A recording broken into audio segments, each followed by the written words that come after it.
President Obama breaking into tears at the White House today, taking executive action. The families there with him wanted it, but many in this country did not. There is now outrage, some calling it overreach. The president wiping away tears as he talked about the youngest of victims, among them the children of Newtown, some of their parents at the White House today. The president's action will bring more background checks amid polling. 85% of Americans support more checks.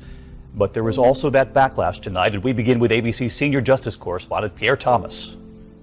Tonight, the president making headlines for more than his controversial move, but his tears as well. And from every family who never imagined that their loved one would be taken from our lives by a bullet from a gun.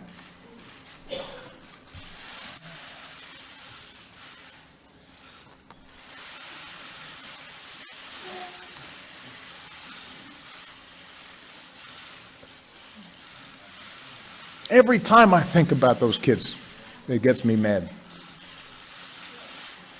Those children, the victims of Sandy Hook. And behind the president today, families of victims from countless shooting rampages.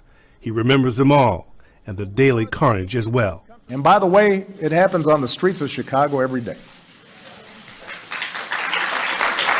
When the tear was coming down his face, and what did you think when you saw that? I thought that was authentic. I think he's met his fair share of survivors like us. But his tears drawing fire too. Today, Mr. Obama taking executive action on his own, narrowing the loophole that allows weapons to be bought without a background check at gun shows and online, hiring more agents to conduct background checks, and asking Congress for $500 million to provide better access to mental health services. But opponents were equally determined. The National Rifle Association issued a statement saying the proposals would not have prevented any of the horrific events he mentioned. And GOP presidential candidates were denouncing the president's actions. President Obama's executive actions limiting gun rights will restrict our law-abiding citizens. These orders today, I believe, are not worth the paper they are written on. If there's an issue related to federal gun laws, then you ought to go to Congress and try to forge consensus to make it happen. You don't have this power.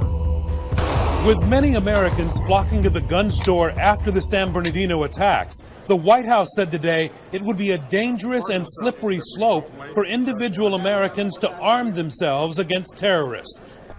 So what do you guys think about this stuff? I'd like to hear in the comments below, and I look forward to getting the conversation started. So this is Dan from MSS Enduralisim. Thanks for watching.